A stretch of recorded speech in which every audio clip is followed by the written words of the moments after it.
হুগলি জেলার হরিপাল থানায় চকচণ্ডীনগর এলাকার বাসিন্দা চন্দ্রশেখর বাগ গত জুলাই 2024 সালে 6 মাস আগে হরিপাল থানায় একটি অভিযোগ করেন তারকেশ্বর থানার দত্তপুর এলাকার বাসিন্দা প্রসেনজিৎ মাঝি নামে এক ব্যক্তিকে তার একটি জেনারেটর মেরামত ও মডিফাই করতে দিয়েছিলেন, কিন্তু প্রসেনজিৎ মাঝি সেই জেনারেটরটি না ফিরিয়ে দিয়ে অন্য জায়গায় বিক্রি করে দেন বলে অভিযোগ জানানো হয়। এরপর বেশ কিছুদিন খোঁজাখুঁজি করার পর হরিপাল থানার ওসি নজরুল ইসলাম ও থানার এএসআই সহদেব বাগের তৎপরতায় গতকাল পূর্ব মেদিনীপুর জেলার রামনগর থানার গোবরা এলাকা থেকে প্রসেনজিৎ মাঝিকে গ্রেপ্তার করে নিয়ে আসা হয় এবং তারপর তাকে আদালতে পেশ করা হয়।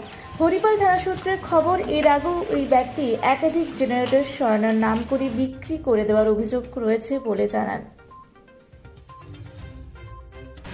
হুগলি থেকে আশিস কুমার ঘোষের রিপোর্ট, রূপসী বাংলা মিডিয়া।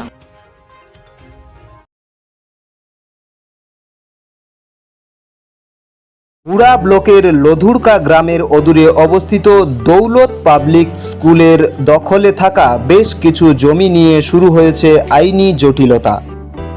1197 দাগের যে বেলাবহল মৌজা এবং 2239 দাগের যে লধুরকা মৌজা, এই দুটো জমি আপনারা প্লিজ কেউ কিনবেন না, কারণ আপনারা বিপদে পড়তে পারেন, আইনি একটা লড়াইতে পড়ে যেতে পারেন। জমিটা একদম ডিসপিউটেড, ফলে একটু সাবধানে থাকবেন।